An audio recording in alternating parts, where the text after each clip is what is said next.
Ang atin pong paksa ngayon ay order of worship in the New Testament Church. Order of worship in the New Testament Church. So dito, nabasa natin kanina, let all things be done decently and in order. So, pag sinabing order, ibig sabihin, kaayusan. No? Kaya po, ang pagsamba ay meron po yung kaayusan. Hindi po pwede na iisipin ng tao, ay ito gawin natin, ganito gawin natin. Dapat nakabatay doon sa sinasabi ng Panginoon. Okay? Now, basahin po natin mga kapatid, ang 6 na mga bagay, o ating pag-aralan ngayon, yung 6 na mga bagay tungkol po sa ating pagsamba sa Panginoon, no?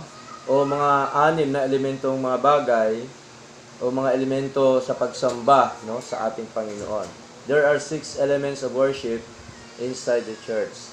Subalit bago po 'yon, dapat po natin makita, we believe that the pattern of worship is not left to human preference but is revealed in the New Testament. Dapat yung tunay na pagsamba ay naipahayag dito sa bagong tipan. Kasi tayo, hindi naman tayo Old Testament Church eh. Tayo po ay New Testament Church. Okay? The church should worship according to the apostles' doctrine, keeping worship simple, spiritual, and centered on Christ. No?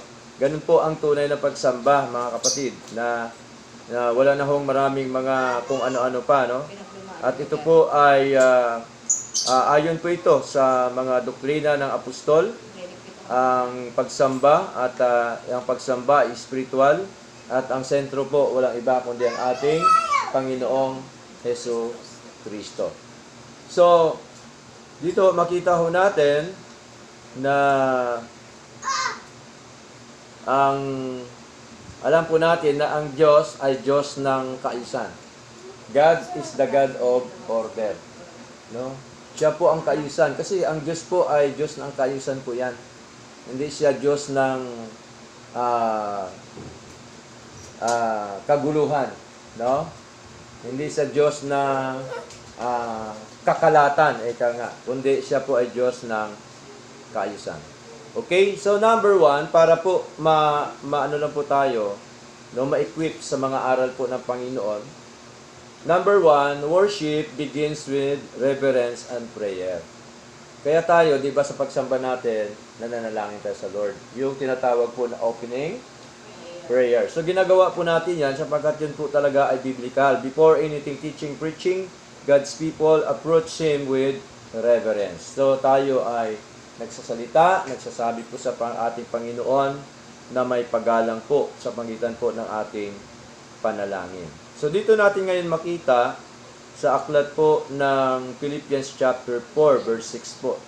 Basahin po ni Sister Marilyn ang Philippians chapter 4 verse 6. Philippians chapter 4 verse 6. Opo.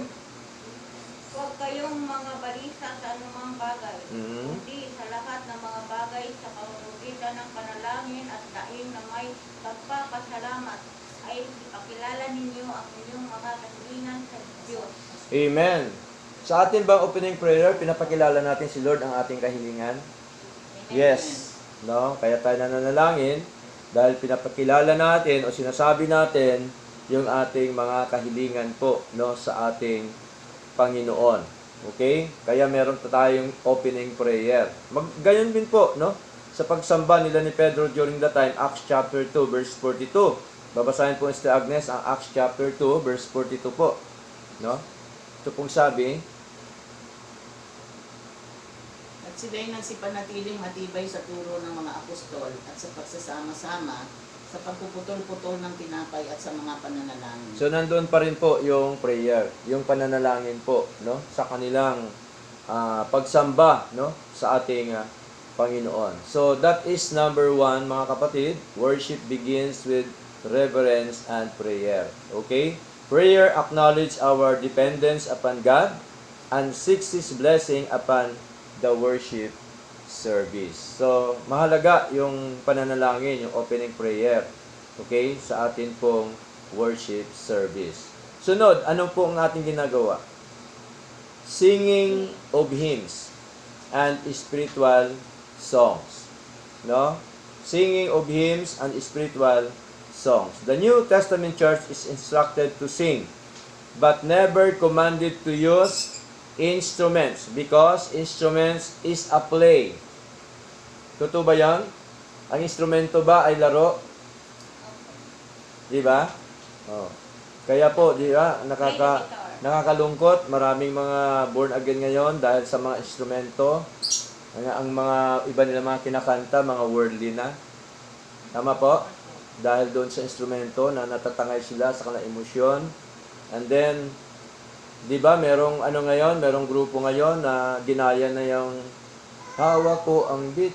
Kanila naman, hawak ko ang faith. Oh. Meron po. No? Mga born again po yan. No? Ginagaya nila ang mga worldly songs. O, di ba?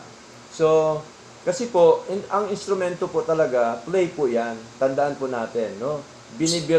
Binabanatan po yan ang ating emosyon. Kaya hindi pwede po isama doon sa pagsamba sa ating Panginoon. Okay? Ano pa pong sabi dito mga kapatid? Sabi pa po dito, the scriptures give instruction to sing unto the Lord from the heart. Ito po kasi ang turo ng Panginoon na awitin natin nang galing sa ating mga puso. No? But never commanded instrument to play. No, wala po talaga sa bagong tipan po yon. The true worship is the practice, congregational singing without instrumental accompaniment. Kasi karamihan, hindi, ano lang naman to pastor, accompaniment lang naman to. Yung para bagang sinasabay lang, eka nga. So, next, believing the New Testament commands believers to sing from the heart. Kaya nga po, ang turo dito, basahin natin, Ephesians chapter 5, verse 19. Nababasahin po ni Sister Gretchen po, Ephesians chapter 5, verse 19. Ito pong dahilan kung bakit wala po tayong instrumento, mga kapatid. Ephesians chapter 5, verse 19. Sige po. Na kayo'y mga usapan ng mga salmo at mga himno at mga awit na ukol sa Espiritu na nangangawitan at mga kukuri sa inyong mga puso sa Panginoon. Amen. Malinaw po, no? Na kayo'y mga usapan, no? Ng mga salmo at ng mga himno, no? Pagka sinabi mag-usapan, ibig sabihin mag-aawitan at mga awit na ukol sa Espiritu. Kaya inaawit natin, tungkol po yan lagi sa Lord. Amen? Ukol sa Espiritu na nangag-aawitan at nangagpupuri sa inyo mga puso sa Panginoon. Meron ba sinabi dito na umawit tayo at umawit tayo sa Panginoon na may instrumento? May sinabi po ba? Na kahit organ, kahit gitara, wala ho. Sa bagong tipan, wala po talaga tayong mababasa. Next, Colossians chapter 3, verse 16. Sister Marilyn, Colossians chapter 3, verse 16 po. Colossians chapter 3, verse 16.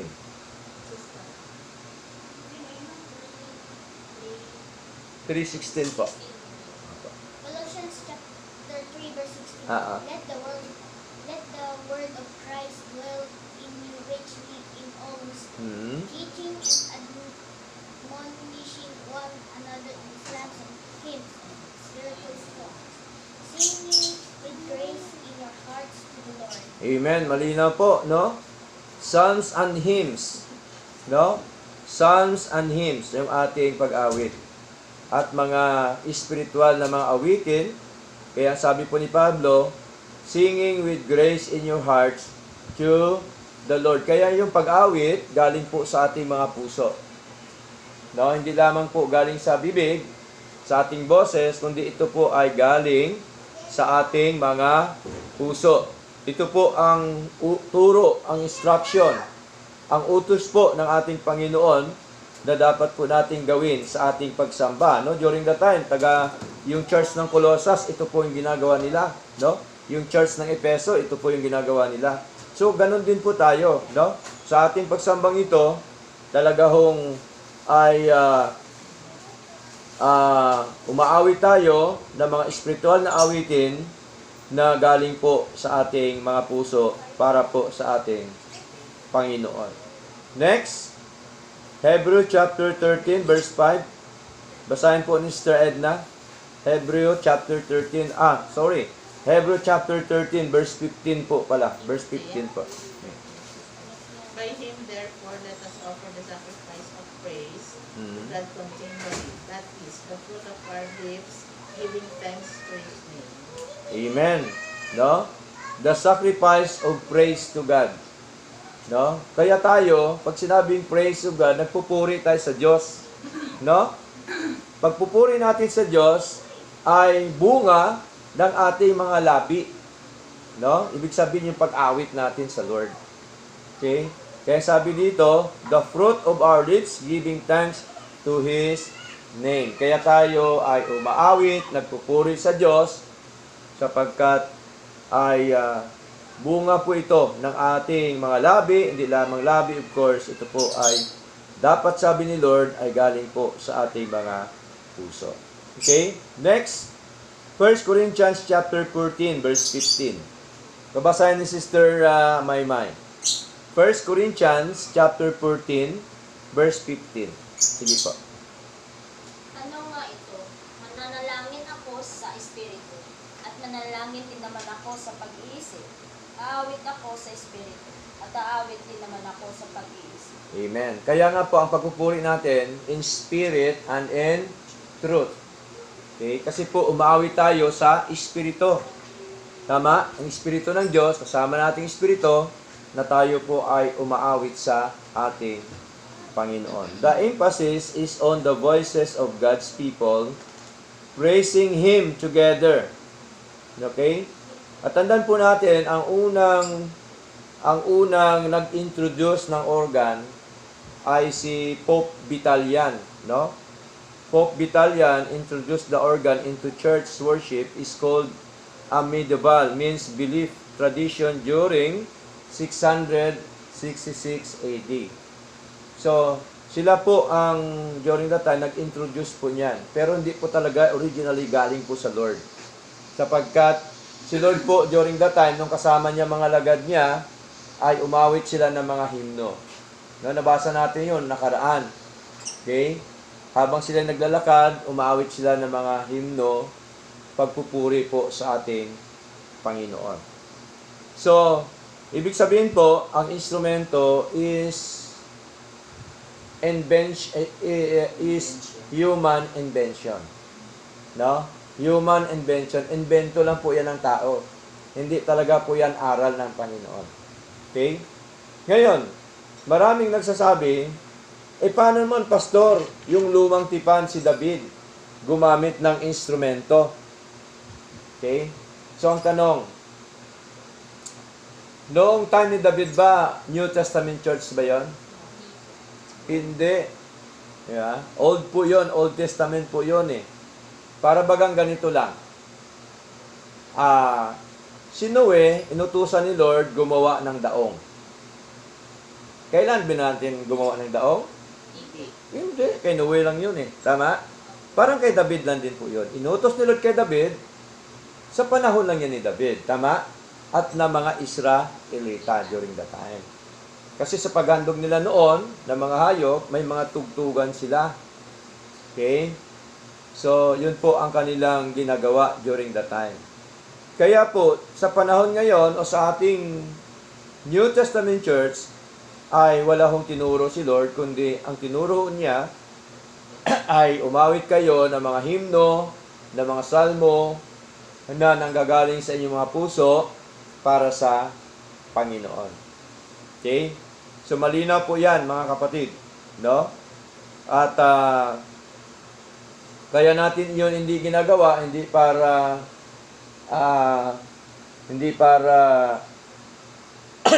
siraan, o hindi para maging malungkot ang gawain ni Lord, kundi ito po'y ginagawa natin dahil ito po ay utos ng Panginoon. Okay? Ngayon ang tanong, sino ba ang dapat nating sundin? Si Lord o yung nag-invento ng instrumento? Si Lord, syempre, di ba? Kasi yan mga invento lang po ng tao. Yan. Dinadagdag lang po nila yan. No? Para gumanda. Para maging masaya. Di ba? Meron pang mga lights na pagka nagtutugtog, sumasayaw din lights eh. No? Kalalabasan, parang parang diskuhan na. No? Club na ang kalalabasan ngayon ng mga simbahan. So ang tanong, yun po ba ay karapat-dapat sa Diyos? Hindi po. Sapagkat hindi naman yan utos ni Lord eh. Ang tunay at ang karapat-dapat na pagsamba ay yung utos po ng ating Panginoon. Hindi po pwede yung gusto natin. Tama? Dapat gusto ni Lord ang ating gagawin. Para po matuwa, para mapuri po yung ating Panginoon. Maluwalhati ang ating Panginoon. Tandaan natin, hindi lahat na sumasamba naluwalhati ang Diyos. Sabi lang po nila yan kasi very emotion po sila. Diba? No? Emotional po sila sa kanilang pagsamba. Tingnan niyo po, pagka nakarinig tayo ng instrumento, ng tugtog. No? Umpisa pa lang yan, nakikinig tayo, maya-maya yan, gaganon-ganon ang paa natin. Tama po? No.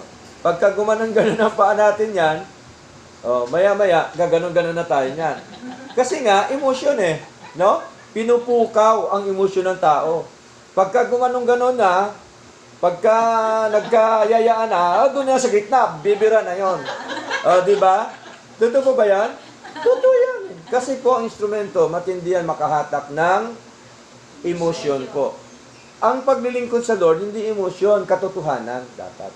Tama? Yung mga salita ng Diyos, kung ano ang sinasabi po ni Lord, doon po talaga tayo. Kaya po ito, ang una pong nag-introduce ng organ sa church during the time ay si Pope Vitalian, yung Papa sa Roma during 666 AD. No? Ano pong yung AD? Ang ibig sabihin? Hindi po. Anno Domini. Akala nila kasi after death kasi may before death BC. No? Hindi ho. Anno Domini. BC kasi before Christ po yon. No, ang AD, Anno Domini, ibig sabihin, Year of the Lord. Yun pong ibig sabihin. So, nung panahon na yon, talaga hong sinasalungat nila ang ating Panginoon. Sapagkat during that time talaga, ay wala naman talagang instrumento. At ang original po na ginawa ng tao na instrumento, tandaan po natin, yung tinatawag po na pipe. Yung kawayan. Di ba? Kawayan po. No? Yun po ang pinakauna na discovery po ng mga tao. Pero hindi po yan kasama doon sa pagsamba sa ating Panginoon. Okay? So, iba nga, di ba sa Africa nga, sa Africa ang ginagawa nilang mga organ na yan, tamburi na yan, ang ginagawa nila yung mga nilalagay sa CR, yung malaking pipe, diba? PVC. Diba? So, yun po ay ayaw po yan, mga kapatid, ng ating Panginoon. Number 3, no? Doon na po tayo, number 1, opening prayer, number 2, singing, number 3, reading the Holy Scriptures. Kaya nagbabasa tayo ng mga salita ng ating Panginoon. Okay? So, basahin natin. First, Timothy chapter 4, verse 13. Opo. 1 Timothy chapter 4, verse 13. Babasahin ni Brother Migmig po. 1 Timothy chapter 4, verse 13. Till I come, give attendance to reading, to exhortation, to doctrine. Okay? Sabi ni Pablo, till I come, give attendance to reading, to exhortation, to doctrine. Ito po ay part ng kanilang pagsamba during the time, no? Sa ating Panginoon. At the public reading of God's Word is an important part of worship. No? Mahalaga po yung bahagi ng pagsamba sa ating Panginoon. Kaya tayo po ay may mga scripture reading po tayo. Binabasa po natin ang mga salita ng ating Panginoon. Okay? No, basahin natin Luke chapter 14 verse 16 up to verse 17. Luke chapter 14 verse 16 up to verse 17. Babasahin po ni Sister Agnes, mga kapatid. Luke 14:16. Up to 17. Datapot sinabi niya sa kanya, may isang naghanda ng isang malaking hapunan at marami siyang inanyayahan. At sa panahon ng paghapon ay sinugo niya ang kanyang alipin upang sabihin sa mga inanyayahan, magsipalito kayo sapagkat ang lahat ng mga bagay ay nahahanda na. Luke chapter 14 verse 16 up to 17. Basa na. Oo. Ha? Mali. Ang alin? Mali ba? Luke chapter 14 verse 16. Kasi sabi dito, at siya'y napasa Nazareth. Tama? Ay, iba yun. Diba? Hindi Nak- 14. 4. Luke 4. 16 up to verse 17. Hindi. 4 yon, chapter 4. Hindi 14. Okay, pakibasa ulit, sister. At siya'y napasa Nazareth na Yes. kanyang nilakhan. At Mhm. ayon sa kanyang kaugalian, siya'y pumasok sa sinagoga ng araw ng Sabat at nagtindig upang bumasa. At ibinigay sa kanya ang aklat ng propeta Isayas. At binuklat niya ang aklat na nasumpungan niya ang dakong pinasusulatan. Amen. Yung nagbasa po nito ating Paiso Kristo during that time, doon po sa mga sinagoga. Kaya maging po ating Paiso Kristo ay binuksan niya ang book of Isaiah, book ng mga propeta upang basahin. No? So during that time meron na po mga book. Okay?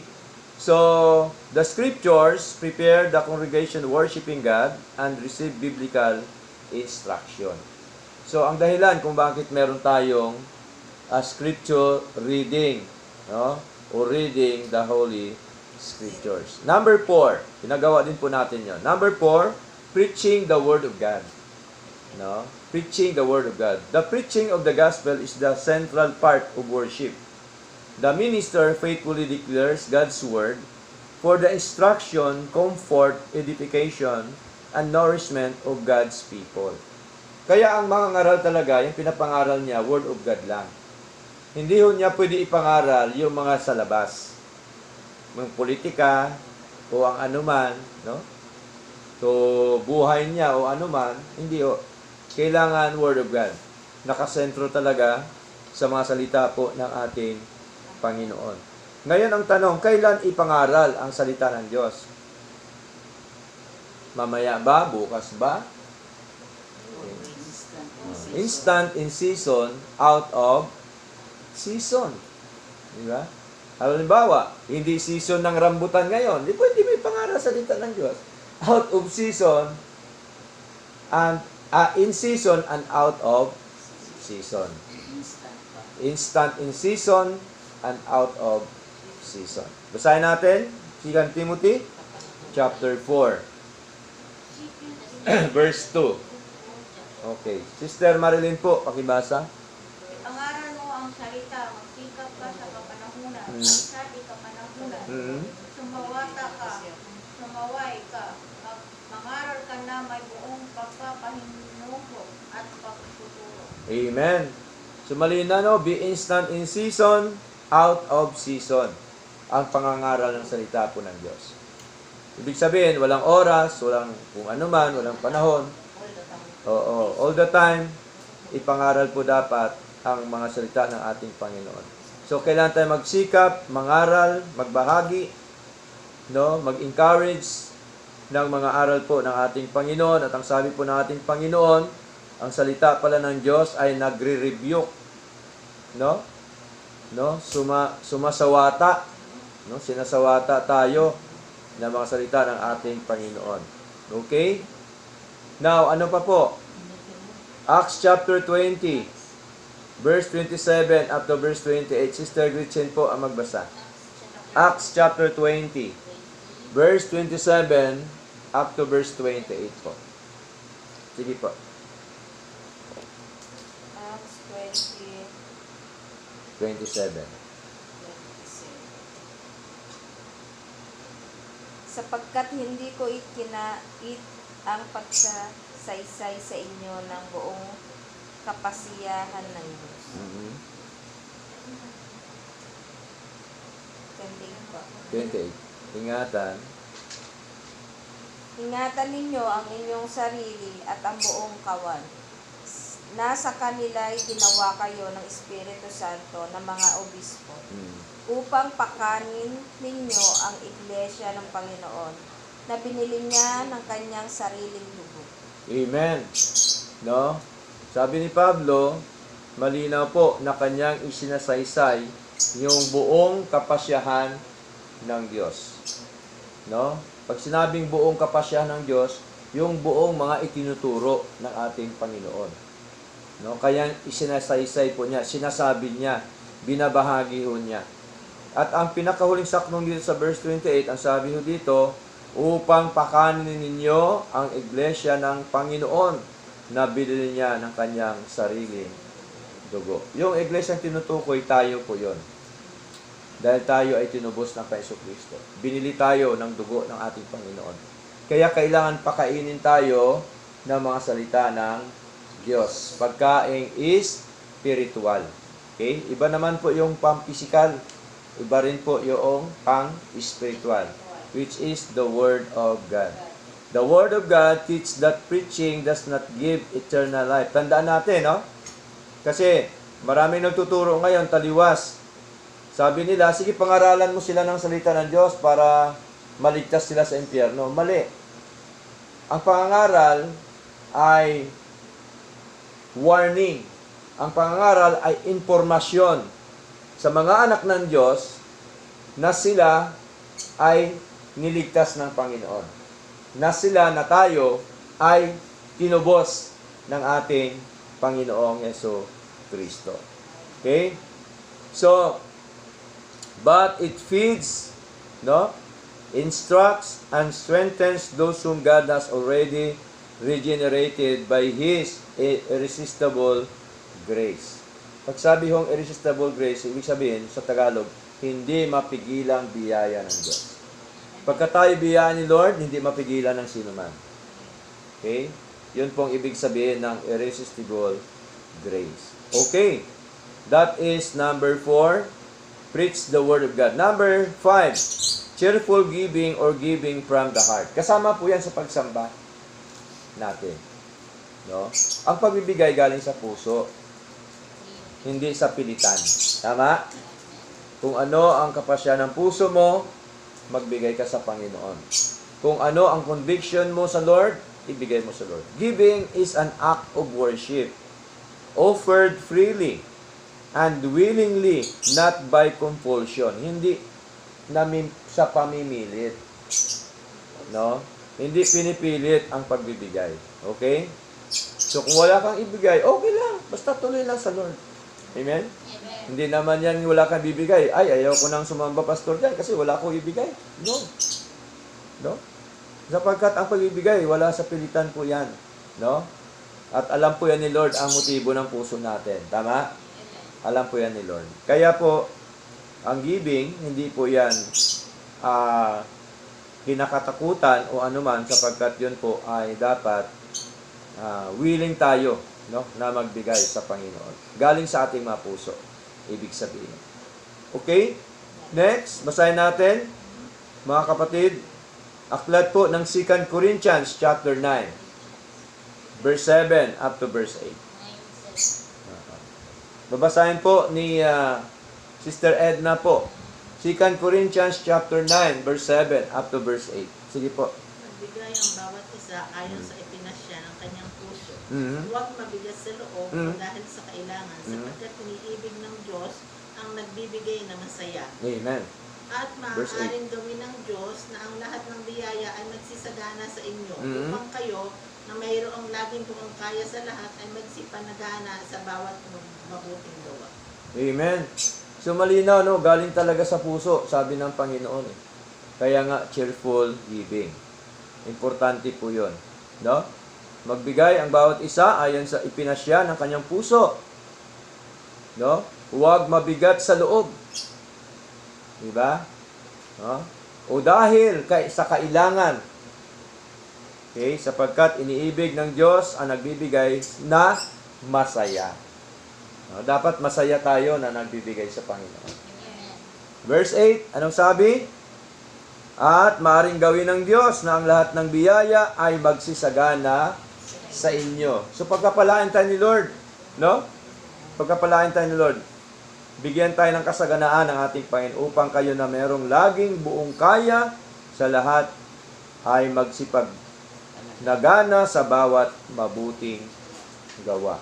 So part po yan ng ating pagsamba, ang ating pagbibigay po sa Lord. 1 Corinthians chapter 16, verse 1 up to verse 2. No? Babasahin ni Sister Maymay po. 1 Corinthians chapter 16, verse 1 up to verse 2. Kung ano po ang itinuro ni Pablo. Sige po. Now, 1 Corinthians chapter 16, verse 1 up to verse 2. Now concerning the collection for the saints, as I have given order to the churches of Galatia, even so do ye. 2. Upon the first day of the week, let every one of you lay by him in store, as God hath prospered me, that there be no gatherings when I come. amen. No? So, upon the first day of the week. First day of the week ba, ano natin? Lord's Day. Sunday. Sunday po yon. First day of the week. Hindi Monday ang first day of the week, ha? Sunday po. Kaya sabi dito, upon the first day of the week, let every one of you lay by him in store. Ibig sabihin, magbukod na para kay Lord. Ihanda na po para sa ating Panginoon. As God hath prospered him, no? Si Lord din po ang magbigay sa atin ng kaginawaan sa buhay. Okay? So malinaw po. Kaya ang sabi doon sa Acts chapter 20, verse 35, sabi dito, it is more blessed to give than to receive. No? It is more blessed to give than to receive. No? Bakit po ay mapalad ang nagbigay? Kasi meron siyang pambigay. Binigay ni Lord, tama? Amen. Bakit naman sinabi ni Lord mapalad? Kasi nga, meron kang ibibigay sa Lord. Bigyan mo kasi siya ng blessing. Yes. No? Parang blessing mo po, inano mo lang, sinishare lang din. No? Doon po sa gawain ng ating Panginoon. Okay. Parang ano yan, parang tubo ng tubig. Subukan mo ang tubo ng tubig, takpan mo. Dadaloy pa ba? Hindi na. No? Pero pagbuksan mo yan, dire-diretso yan ang daloy ng tubig. Ibig sabihin, pagka bubuksan mo ang puso mo doon sa blessing ni Lord, ay tuloy-tuloy din po yan ang blessing sa iyo. Ganun po yan. Okay? So, malinaw po. No? Even the three wise men. Sinong three wise men? Yung tatlong matalinong tao. Nung nakaalam ng kapanganakan ng ating Paiso Cristo. Si ano ba yan? Si Gaspar, si Baltasar, at saka si may isa pa? Ha? Sila ba yon? Pantas lang po, sabi ng Biblia. Melchor, Baltasar, Gaspar, ay inano lang po yan ng tao. Ininvento lang po yan. Pero sa Biblia, wise men. Yun. Walang pangalan po. Okay? Hindi po yan si Melchor, hindi po si Gaspar, hindi din po yan si Baltasar. Okay? Wise men ang sinasabi ng Biblia. Kaya kung ano sinasabi ng Biblia, dapat doon lang tayo. Diba? Kasi baka magkamali tayo sa Lord eh. Ay Lord, pinangalanan na ng Melchor, Gaspar, si Baltasar. Diba? Opo. Sa Katoliko po yon. Kaya nakagisna natin. Pero sa Bible, wise men po. Eh, siyempre, madali lang naman nila pangalanan po. Yung tatlong pantas, tandaan po natin, nung pinanganak ang ating Panginoon Kristo, ano po yung ginawa nila? No? Ano ang ginawa nila? Hello bro, good morning. Anong ginawa ng wise men? Okay? Basta natin, Matthew chapter 2. Chapter 2, verse 10 up to verse 11. Sister Marilyn, pakibasa po. Verse 8 until 1 to 10. Hindi. Matthew chapter 2, verse 10 up to verse 11. At nang makita nila ang bituin, ay nanggalak sila ng di kawasang galak. At nagpasok sila sa bahay. At nakita nila ang sanggol na kasama ng kanyang inang si Maria. At nangagpatira pa sila at nangagsisimba sa kanya. At pagkabukas nila ng kanilang mga kayamanan, inihandog nila sa kanya ang mga alay na ginto at kamangyan at mera. Amen. So, ibig sabihin, nagbigay sila, nag-alay sila sa Lord kasi sumamba sila sa ating Panginoon Kristo. So, anong binigay? Ginto, kamangyan, at mira during the time. Yun kasi yung mabango Yung nilalagay sa pagkain. Yung ginto, anong kasunod? Kamangyan. Kamangyan. yung kamangyan, yung dahon-dahon na Ay, nilalagay sa niluto, yung mabango, at saka nilagyan ng buto, ganon. Tapos susunugin nila yan. Yun po, yun ang kamangyan. laurel. Parang laurel. Oo. Yun po yun. Okay? Kasi, di po ba, mabangong samyo sa kanila yon during the time. At saka ginto. Okay? Oo. So, malinaw po na sila din po ay nagbigay during that time. No? So, that is giving, no? Ibig sabihin, ay hindi sila sinabihan na ay magbigay kayo. Kusa sila na nagbigay po sa Panginoon. Okay? Part po ng kanilang pagsamba sa Lord. Pagrespeto po sa Panginoon. Number 6, closing prayer and benediction. The worship service concludes by giving thanks to God and asking for His continued grace. No?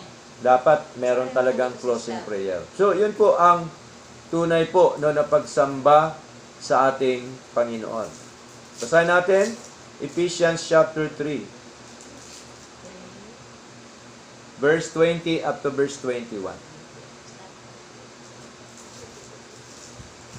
Ephesians chapter 3, verse 20 up to verse 20. Sister Gretchen, pakibasa po. Ngayon sa makapangyarihang gumawa ng lubhang sagana ng higit sa lahat ng ating hinihingi o iniisip, ayon sa kapangyarihang gumawa sa atin, ay sumakanya nawa ang kaluwalhatian sa Iglesia at kay Kristo Jesus sa buong panahon magpakailanman siya nawa. So that is a closing prayer, no, ng alagad during the time doon po sa church na sa kanilang pagsamba po sa ating Panginoon. So, conclusion po natin, paalaala lamang po mga kapatid, New Testament worship is marked by simplicity, no? Reverence and obedience to Christ. The focus is not on entertainment, outward show, or ritual ceremony, but on honoring God through prayer. So, ang talagang tunay na pagsamba ay hindi ho entertainment. No? Para time entertain lang. Hindi ho. Okay? Hindi din po ito ritual na seremonya. Okay? Katulad na ginagawa ng marami. But ito po ay ang ating pagpuri, pagluwalhati, at ang atin pong pag tinataas natin po yung ating Panginoon sa pagitan po ng ating panalangin.